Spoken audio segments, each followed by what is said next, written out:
Hi hello నమస్తే. Welcome to my channel Sunita's world. నేను మీ సునీత. అందరూ ఎలా ఉన్నారండి? బాగున్నారా? నేను కూడా చాలా బాగున్నాను. మీ అందరూ కూడా ఫ్యాంటాస్టిక్ గా ఉండాలని, సంతోషంగా ఉండాలని, పాజిటివ్ గా ముందుకెళ్లాలని మనస్ఫూర్తిగా కోరుకుంటున్నాను. ఎప్పట్లాగా ఈ రోజు కూడా ఒక మంచి వీడియో తోటి మీ ముందుకు వచ్చేసానండి. అదేంటంటే మనల్ని ఎవరైతే దూరం చేస్తూ ఇబ్బంది పెడుతూ ఉంటారు, మనం ఎక్కువగా ఇష్టపడే వ్యక్తులు అలా చేస్తున్నప్పుడు మనం ఏం చేయాలనేది కొంతమందికి తెలియదన్నమాట. వాళ్ళు బాధ పెడితే బాధపడుతూ ఉంటారు. ప్రతిదానికి వాళ్ళకి దొరికిపోతూ ఉంటారు. ఇక ఆ తర్వాత ఏం చేయాలో తెలియక డిప్రెషన్స్ లోకి వెళ్ళిపోయి, నన్నెందుకు నువ్వు దూరం పెడుతున్నావు అని చెప్పేసి వాళ్ళని క్వెషన్ చేస్తూ ఉంటారు. మీరు ఒకటి గుర్తుపెట్టుకోండి ఫ్రెండ్స్. మీరు ప్రశ్నించే అంత దాని వరకు తెచ్చుకున్నారు అనంటే, అవతలి వ్యక్తులకి మీ మీద ఉన్న ప్రేమ ఏంటో మీరే అర్థం చేసుకోవాలి. మీకు అర్థమైపోవాలి ఒక క్షణంలో. వీళ్ళు మనల్ని అంతగా ఇంట్రెస్ట్ చూపించట్లా, ఏదో టైం పాస్ కి ఉన్నారు అని చెప్పేసి అర్థం చేసుకోవాలన్నమాట. అలా చేసుకోకుండా ఎందుకు వాళ్ళు అలా చేస్తున్నారు అని చెప్పేసి బాధపడుతూ ఉన్నారు అని అంటే మీ బాధ ఎప్పటికీ తీరదండి. అలా కాదు, మనకి వాళ్ళంటే చాలా ఇష్టం. అట్ ద సేమ్ టైం వాళ్ళకు కూడా మనం అంటే చాలా ఇష్టం. కానీ ఈ మధ్యనే ఎందుకో అట్లా చేస్తున్నారు. వాళ్ళని ఎలాగైనా సరే మన రూట్ లోకి తెచ్చుకోవాలి అని మీలో కొంతమందికి ఉంటుంది. అట్లాంటి వాళ్ళు మాత్రం కన్ఫామ్ గా మిమ్మల్ని వాళ్ళు ఇష్టపడుతున్నారు అని అంటే, వాళ్ళు ఒక్కొక్క సమయంలో మనల్ని దూరం చేసినప్పుడు వాళ్ళకి ఎలాంటి ట్రీట్మెంట్ ఇవ్వాలి, ఎలాగ మనం వాళ్ళని సరైన దారిలో పెట్టాలి అనేది తెలుసుకుందాం ఈ వీడియోలో. ఎందుకంటే మనం చెప్పకపోతే అవతలి వ్యక్తులకి అర్థం కాదండి. మన ప్రేమ అర్థం కాదు, మన ఫీలింగ్స్ అర్థం కావు, మనం ఏం ఎక్స్పెక్టేషన్ చేస్తున్నామో అది కూడా అర్థం కాదనమాట. మనం ఒకసారి వాళ్ళకి తెలియచేయాల్సిన అవసరం ఉంది. లేదనుకోండి, మీరు వాళ్ళ చేత ఇగ్నోర్ చేయించబడుతూనే ఉంటారు, కష్టపడుతూనే ఉంటారు, బాధపడుతూనే ఉంటారు. మీ బాధ తీరేది కాదు. కాబట్టి మై డియర్ ఫ్రెండ్స్, మనం ఈ వీడియోలో మనం మనల్ని ఎవరైతే ఇగ్నోర్ చేస్తూ ఇబ్బంది పెడుతూ ఉంటారో అట్లాంటి వాళ్ళకి ఏ రకమైన ట్రీట్మెంట్ ఇవ్వాలి అన్న విషయాన్ని చాలా డీటెయిల్డ్ గా మనం తెలుసుకుందాం. ఓకేనండి? అయితే కంటెంట్ లోకి వెళ్ళబోయే ముందు మన ఛానల్ ని ఎవరైనా ఫస్ట్ టైం చూస్తూ ఉన్నట్లయితే ఛానల్ ని సబ్స్క్రైబ్ చేసుకొని చూడండి. వీడియోస్ నచ్చినాయి అనుకోండి, లైక్ చేయడం, షేర్ చేయడం, మామూలుగానే కామెంట్ చేయటం ఇవన్నీ తెలిసిందే కదా. అలాగే మీరు అదే చేత్తో హైప్ కూడా చేశారు అనుకోండి, వీడియో ఇంకొంతమందికి వెళ్లి చేరడానికి అయితే అవకాశాలు ఉంటాయండి. అయితే మనం ఎక్కువ లేట్ చేయకుండా మన టాపిక్, ఇంట్రెస్టింగ్ టాపిక్ అండి, వెళ్ళిపోదాం. ఓకేనా?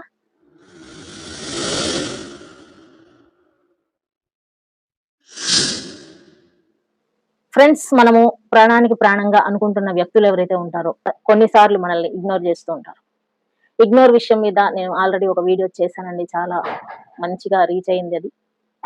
వాళ్ళు ఇగ్నోర్ చేసినప్పుడు మీరు కూడా ఇగ్నోర్ చేసేసేయండి. అది ఓకే. అది అర్థమైంది కదా. కానీ ఎలా చెయ్యాలి? ఇది మాత్రం చాలా మందికి తెలియదనమాట. ఏదో 2 రోజులు ఫోన్స్ వాళ్ళకి దూరంగా ఉంటారు, మాట్లాడకుండా ఉంటారు. తర్వాత వాళ్ళొచ్చి హాయ్ అనగానే మొత్తం ఎగిరిపోద్దనమాట వీళ్ళ కోపమంతా. ఎప్పట్లాగా మళ్ళీ మాట్లాడేస్తారు. చాలా సెంటిమెంటల్ గా ఫీల్ అవుతూ ఉంటారు. కానీ అవతల వ్యక్తులు వీళ్ళని ఎంతవరకు సెంటిమెంట్స్ తో ఉండాలో అంతవరకే ఉంటూ ఉంటారు. లిమిటెడ్ పీరియడ్ ఆఫర్ అని ఉంటుంది, తెలుసు కదా. ఎప్పుడైనా సరే మనం షాప్స్ కి వెళ్ళినప్పుడు లిమిటెడ్ పీరియడ్ ఆఫర్ అండి. ఇప్పుడు మీరు ఫలానా టైం లోపల కొంటేనే ఈ ఆఫర్ మీకు వర్తిస్తుంది, టైం దాటిపోతే చెప్పలేం అన్నట్టుగా వీళ్ళు కూడా లిమిటెడ్ పీరియడ్ లో మనల్ని లవ్ చేస్తూ ఉంటారు, ప్రేమిస్తుంటారు. సడన్ గా ప్రేమలు పొంగుకొస్తూ ఉంటాయి. ఎక్కడి నుంచి వస్తాయో తెలియదు. మనం అది నిజమే అనుకుని నమ్మి అన్‌కండిషనల్ గా ఎప్పుడైతే ఫీల్ అవుతుంటామో అప్పుడు సడెన్ గా మళ్ళీ వీళ్ళు పాతలాగా అయిపోతూ ఉంటారనమాట. ఆల్రెడీ మనం ఇంతకు ముందు వీడియోస్ లో చూసేసామండి. ఇగ్నోర్ ఎందుకు చేస్తారంటే, మనం ఇష్టపడే వ్యక్తులు మన మీద ఒక విధమైన కేర్‌లెస్ అనేది వాళ్ళ మనసులోకి వచ్చినప్పుడు అలా చేస్తూ ఉంటారు. మనం కూడా ఇగ్నోర్ చేస్తే మారతారా అంటే కొంతమంది కొంచెం కష్టమేనండి. అయితే మనం ఇవ్వాల్సిన ట్రీట్మెంట్ ఇచ్చామే అనుకోండి, ఖచ్చితంగా మార్పు అనేది వస్తుంది. మీరు ఎవరినైతే ఇష్టపడుతున్నారో వాళ్ళు వాళ్ళంతటిగా మీ దగ్గరికి వచ్చేసే అవకాశాలు ఉంటాయి. మనమేం మాయ మంత్రాలు ఏం చేయట్లేదండి ఇక్కడ. నేను కొన్ని విషయాలు చెప్తాను, మీకు చిన్న పాయింట్స్ చెప్తాను. యాజ్ ఎ ఫ్రెండ్ మీరు వాటిని ఫాలో అయ్యారు అనుకోండి, ఆటోమేటిక్ గా మిమ్మల్ని ఎవరెవరైతే చులకన చేసి దూరం చేస్తున్నారో మీ విలువ తెలుసుకొని రావటం అనేది జరుగుతుంది. ఫ్రెండ్స్, ఇప్పుడు మనకి ఏదైనా ఒంట్లో బాగలేదనుకోండి, చాన్నాళ్ళుగా ఏదో ఒక అనారోగ్య సమస్య మనల్ని బాధిస్తూ ఉంది. మనము వెళ్ళి డాక్టర్ దగ్గరికి వెళ్తాం. ఖచ్చితంగా వెళ్తాం కదా. దాని అంతటా అదే తగ్గిపోతుంది అని చెప్పి వదిలేయము కదా. ఖచ్చితంగా ఎవరో ఒక డాక్టర్ని చూస్తాం. దానికి తగినట్టుగా వాళ్ళు ఒక ట్రీట్మెంట్ ఇస్తారు. ఇంత డోస్ అని ఇస్తారు. 3 days 5 days అట్లాగా. ఆ డోస్ ప్రకారంగా వాళ్ళు ఇచ్చిన సలహా ప్రకారంగా మనం ఆ మందులు వాడతాం. పర్ఫెక్ట్ గా ఆ మందులన్నీ కంప్లీట్ గా వాళ్ళు ఎలా అయితే డోస్ ఇచ్చారో ఆ విధంగా మనం యూస్ చేసినప్పుడు ఖచ్చితంగా మనం హెల్త్ అనేది రికవర్ అవుతుంది. అలా కాకుండా ఒంట్లో బాగలేదని చెప్పేసి డాక్టర్ దగ్గరికి వెళ్ళేసి ఆయన్ని చూసేసి ఆ మందులు ఏవో ఇస్తాడో అవి తీసేసుకొని వచ్చేసి అక్కడ పెట్టేస్తే సరిపోతుందా? డాక్టర్ని చూసినంత మాత్ర చేతనే వ్యాధులు నయమైపోతాయా? అవ్వవు కదా. ఇక్కడ కూడా అంతేనండి. మీరు అనుకుంటూ ఉంటారు బలంగా వీళ్ళని దారిలోకి తేవాలి అని, కానీ అది బలంగా ఉంటే మాత్రం సరిపోదు. దాన్ని ఆచరణలో పెట్టగలగాలి.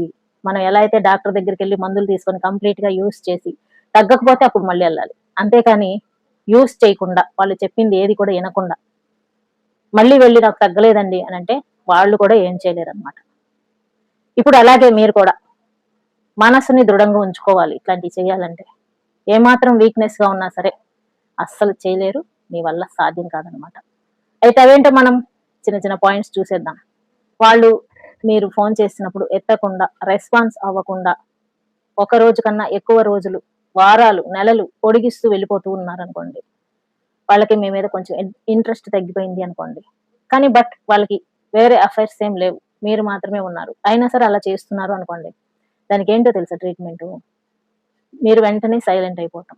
Silence is most powerful weapon అండి. మీ అందరికీ తెలిసే ఉంటుంది. మనం ఎప్పుడైతే అవతల వ్యక్తుల వెనకాల పడుతూ ఉంటామో వాళ్ళ టాలెంట్ చూపిస్తారు, మనల్ని ఇబ్బంది పెడుతూ ఉంటారు. ఎప్పుడైతే వన్స్ మీరు డ్రాప్ అయిపోయి సైలెంట్ అయిపోతారో అప్పుడు మీ విలువ ఏంటో తెలుస్తుంది. ఎలాగా? వాళ్ళకి ఆలోచనలు స్టార్ట్ అవుతాయి. ఇప్పటి వరకు నా ఫోన్ కోసం, మెసేజెస్ కోసం ఆరాట పడిన వాళ్ళు ఇప్పుడు ఎందుకు సైలెంట్ అయిపోయారు? మీరు యాక్టివ్ గా ఉండకూడదు. ఆన్లైన్ లో కనపడటము, వెంటనే స్టేటస్లు పెట్టడం, వాళ్ళ కోసం మీరు ఆలోచిస్తున్నట్టుగా రకరకాల స్టేటస్లు డౌన్లోడ్ చేసుకొని అప్లోడ్ చేయటం, మీరు ఎక్కడెక్కడికి వెళ్ళారు అవన్నీ వాళ్ళకి తెలియచేస్తూ ఉండటం, మీ అప్ టు డేట్ అంతా కూడా వాళ్ళకి మీరు పంపిస్తూ ఉండటం. అలా చేసినంత వరకు మీకు విలువ అనేది రాదండి. కొంచెం డిస్టెన్స్ మెయింటైన్ చేయండి. కష్టమే. మీకు ఇష్టమైన వ్యక్తులు డిస్టెన్స్ మెయింటైన్ చేయాలంటే కొంచెం కష్టంగానే ఉంటుంది, నాకు తెలుసు ఆ విషయం. కానీ మనకు ఇష్టమైనది ఏదైనా సరే మనం సొంతం చేసుకోవాలి అని అంటే కొంచెం కష్టాన్ని మనం అనుభవించి తీరాల్సిందే. వాళ్ళంటే మనకి ఎంత ఇష్టమైనా ఉండనియండి, కానీ ఆ ఇష్టం ముందు మన ఆత్మ గౌరవాన్ని ఏమాత్రమో మనం వదులుకోవాల్సిన అవసరం లేదు. అయితే మీరు ఇలా సైలెంట్ గా అయిపోయిన తర్వాత వాళ్ళకి థాట్స్ స్టార్ట్ అవుతాయి. ఏమైంది, ఇన్నాళ్ళు ఉన్నట్టుగా ఇప్పుడు లేరు, కనిపించట్లేదు అని చెప్పేసి ఇక మీ ఫోన్ కోసం వాళ్ళు ఎదురు చూస్తూ ఉంటారనమాట. ఇవాళ చేస్తారేమో, రేపు చేస్తారేమో, ఎల్లుండి చేస్తారేమో అని చెప్పేసి ఫోన్ కోసం ఎదురు చూడటం అనేది వాళ్ళ వంతు అవుతుంది. మీరు ఇంకా అది వదిలేసేయండి. వాళ్ళకి వదిలేసి మీరు ఫ్రీగా ఉండండి. అది వాళ్ళు చూసుకుంటారు నెక్స్ట్ నుంచి. ఆ తర్వాత టెన్షన్ స్టార్ట్ అవుతుంది. ఇక అక్కడి నుంచి మీకు ఫోన్ చేయడానికి ట్రై చేస్తూ ఉంటారు. ఒక రోజు 1, 2, 3 రోజుల తర్వాత 4th డే కానీ 5th డే కానీ ఖచ్చితంగా వాళ్ళ దగ్గర నుంచి మెసేజ్ ఆర్ ఫోన్ మీకు రావడం జరుగుతుంది. వచ్చేసింది కదా అని చెప్పేసి ఎగేసుకొని వెళ్ళిపోయి పుసుకుని ఫోన్ ఎత్తేసేయకండి. ఇక్కడే అసలైన ట్విస్ట్ ఉంది. మీరు చాలా బిజీ అని వాళ్ళకి తెలియచేయండి. అఫ్ కోర్స్ మీకు ఏ పని లేకపోయినా సరే అది మనలో మన మాట, వాళ్ళకి తెలియదు కదా. బిజీ అని మీరు వాళ్ళకి నిరూపించండి ఏదో ఒక విధంగా. లటక్కన ఫోన్ ఎత్తేయకండి. కొంచెం వెయిట్ చేయండి. 1, 2, 3 సార్లు ఫోన్ చేసినా పర్వాలేదు. ఎప్పుడెప్పుడు ఫోన్ చేస్తారా బాబు అని చెప్పేసి మీరు వెళ్ళి ఫోన్ని పుసుకుని ఎత్తేసారే అనుకోండి, మళ్ళీ ఫస్ట్కి వచ్చేస్తుంది అనమాట కదా. బేతాళుడు చెట్టు ఎక్కినట్టుగా అయిపోద్ది. అలా అవ్వద్దు. మనం ఎంత రిస్క్ చేస్తున్నాం, వాళ్ళని చూడకుండా ఉంటున్నాం, మనం ఆన్లైన్ లో కూడా వాళ్ళకి మీట్ అవ్వట్లేదు, ఇంత రిస్క్ చేస్తున్నాం కదా. 1, 2, 3 సార్లు ఫోన్లు చెయ్యనియండి. మీరు ఎన్నిసార్లు చేశారు? మిమ్మల్ని ఎంత కేర్లెస్ గా చూశారు వాళ్ళు. మీకు చూడటం రాదా ఏంటి? ట్రై చేయండి, వస్తుంది. ఏమి కొంపలు మునిగిపోవు. మిమ్మల్ని వదిలేసి వెళ్ళిపోతారా అని భయపడుతున్నారా? వెళ్ళనండి. ఎక్కడికి వెళ్తారు? మీ విలువ తెలుసుకుంటే ఖచ్చితంగా వెనక్కి తిరిగి రావాల్సిందే. ఎందుకంటే మీరు ఇచ్చినట్టుగా ప్రేమని వాళ్ళు ఇంకెక్కడా పొందలేరండి. మిమ్మల్ని ఈ క్షణం కేర్లెస్ గా చూసినా సరే మీ విలువ ఏంటో వాళ్ళకి మనసుకి తెలుసు అనమాట. మనసు లేని వ్యక్తుల గురించి నేను ఇక్కడ మాట్లాడట్లేదండి. నిజంగా మిమ్మల్ని ప్రేమించే వ్యక్తుల గురించి వదులుకోవాల్సిన అవసరం లేదు కొంతమందిని. అడుగుతున్నారండి కామెంట్స్ లో, ఏమండి మనల్ని ఇగ్నోర్ చేసే వాళ్ళని అట్లా వదిలేసేయటమేనా, మనం ఏం చేయలేమా అని చెప్పేసి. మనల్ని నిజంగా ఇష్టపడని వాళ్ళని అయితే ఖచ్చితంగా వదిలేసేయచ్చు. మనం అంటే ఇష్టం ఉండి కూడా ఇలాంటి పనులు చేస్తూ ఉంటారు కదా, వాళ్ళ కోసం అనమాట మనం ఇవన్నీ రిస్కులు చేయాల్సింది. ఎందుకంటే మనల్ని ఇష్టపడే వ్యక్తుల్ని మనం వదులుకోవాల్సిన అవసరం లేదు. మనం అంటే ఇష్టం లేని వ్యక్తుల్ని చాలా ఈజీగా వదిలేసుకోవచ్చండి. ఇలాగ చేసి చూడండి. కొంచెం 2, 3 సార్లు ఫోన్ చేయనివ్వండి. ఒక రోజంతా కూడా పోనీయండి. ఆ తర్వాత మీరు ఫోన్ చేసినప్పుడు లైన్‌లోకి రండి. ఫోను లైన్‌లోకి రాగానే వెంటనే ఇంక మీ ప్రేమంతా ఒలకబోసేయటము. అరే! నిన్నిన్ని రోజులు చూడకుండా ఎలా ఉన్నానురా, నాకు అర్థం కావట్లేదు. ఎందుకు ఇలాగ చేశావు? నేనసలు చాలా కష్టమైపోయింది. నువ్వంటే నాకు ప్రాణమని తెలుసు గదా! ఇట్లాంటి డైలాగ్స్ నో. వద్దండి. చాలు. మిమ్మల్ని వాళ్ళు అలుసుగా చేసింది చాలు. ఇంకా ఇంకా చేయాలని మాత్రం ఇలాంటి డైలాగ్స్ యూజ్ చేయకండి. వాళ్ళేం చెప్తారో వినండి. ఎందుకు ఫోన్ చేయలేదంటే చాలా బిజీ అని చెప్పండి. చెప్పడానికి ఏమైంది? చెప్పి చూడండి. వాళ్ళే కాదు బిజీ, మనం కూడా బిజీ. మనకి పనులున్నాయి. 1,00,000 పనులున్నాయి. వాళ్ళకి 1000 పనులున్నాయనుకోండి, మనకి 1,00,000 పనులున్నాయి. ప్రూవ్ చేయండి. మీ సొంత పనులలో చాలా బిజీగా ఉండండి. నిజంగానే నటించడం కాదు. మీ మీద మీరు శ్రద్ధ పెట్టండి. నిజంగానే బిజీగా ఉండండి. ఆరోగ్యాన్ని కాపాడుకునే విషయంలో కొంచెం శ్రద్ధ చూపించండి. ఇప్పటి వరకు కేర్లెస్ గా ఉన్నట్లయితే ఫిజికల్ గా కానీ, మెంటల్ గా కానీ స్ట్రాంగ్ గా ఉండటానికి ట్రై చేయండి. ఫిజికల్ గా ఎవరైతే ఫిట్ గా ఉంటారో వాళ్ళ మనసు కూడా స్ట్రాంగ్ గా ఉంటుంది. మీరు గమనించినట్లయితే మీరు కూడా చాలా ట్రై చేయండి ఇలాగా. ఇంకేముందులే, ఎందుకులే ఇవన్నీ అని అనుకోకండి. మనిషి బ్రతికున్న నాళ్ళు ఫిట్ గా ఉండాల్సిందే. మనసుని ప్రశాంతంగా ఉంచుకోవాలంటే మనసు దృఢంగా ఉండాల్సిందే. ఈ రెండు లేవనుకోండి అసలు జీవితంలో మనం ఏది సాధించలేము. అర్థమైంది కదా. అయితే ఫోన్ లో మాట్లాడేసిన తర్వాత వాళ్ళకి ఎలా అయితే ఇంట్రెస్ట్ లేకుండా మీతో మాట్లాడుతున్నారో మీరు కూడా అలానే మాట్లాడండి, మెయింటైన్ చేయండి. మీకు ఎలా అయితే మనసులో వాళ్ళ మీద ఒక ఫీలింగ్స్ అనేవి స్టార్ట్ అయినాయో, మనం కాకుండా ఇంకేమైనా ఆప్షన్ ఉందా అని చెప్పేసి వాళ్ళకు కూడా అలాగా వచ్చేలాగా ట్రై చేయండి. మీరు మనం తప్ప వేరే ఇది లేదు అని అనుకోకుండా ఉంటారు. అట్లీస్ట్ ప్రేమించవచ్చండి, తప్పులేదు. కానీ మొత్తం సరెండర్ అవ్వకూడదు అనమాట. అది మన మిస్టేకే.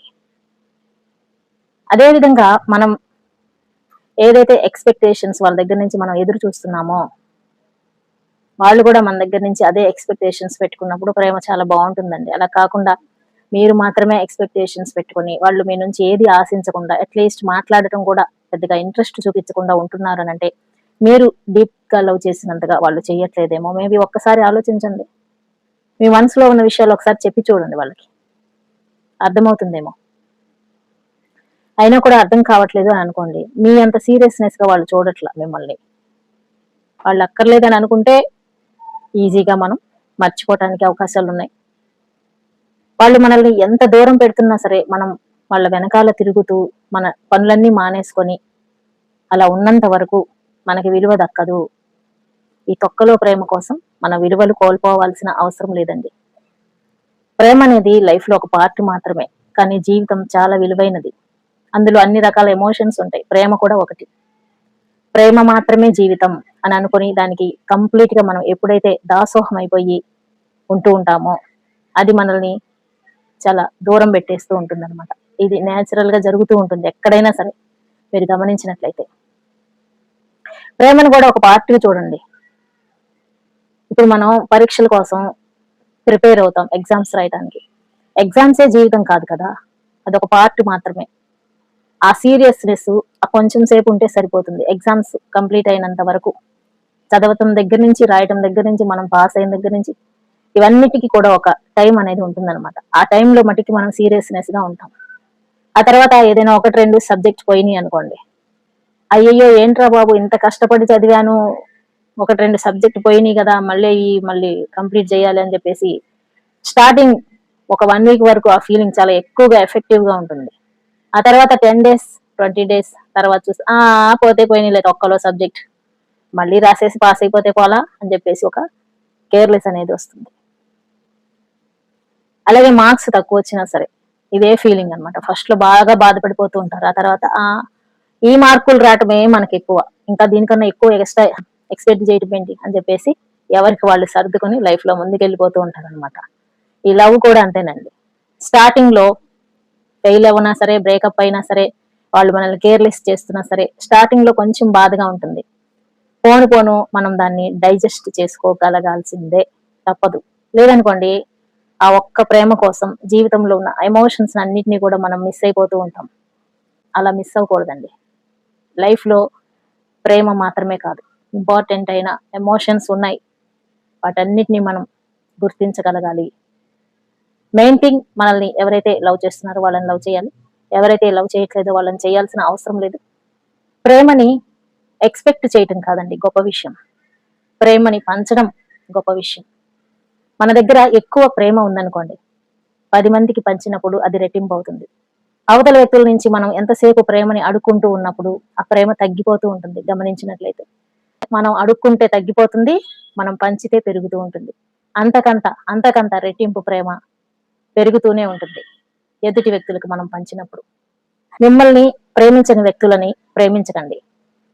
మీకు విలువ ఇచ్చే వ్యక్తులకు మీ ప్రేమని పంచండి. అది ఎంత మధురంగా ఉంటుందో మీకే అర్థమవుతుంది. ఐ హోప్ ఈ వీడియో మీ అందరికీ యూస్ఫుల్ గా ఉంటుంది అని అనుకుంటున్నాను. వీడియో నచ్చితే లైక్ చేయండి. మరిన్ని మోటివేషనల్ వీడియోల కోసం మన ఛానల్ని సబ్స్క్రైబ్ చేసుకోండి. నెక్స్ట్ టైం మరో మంచి యూస్ఫుల్ వీడియోతో మీ ముందుకు వచ్చేస్తాను. అంటిల్ దెన్, జై హింద్.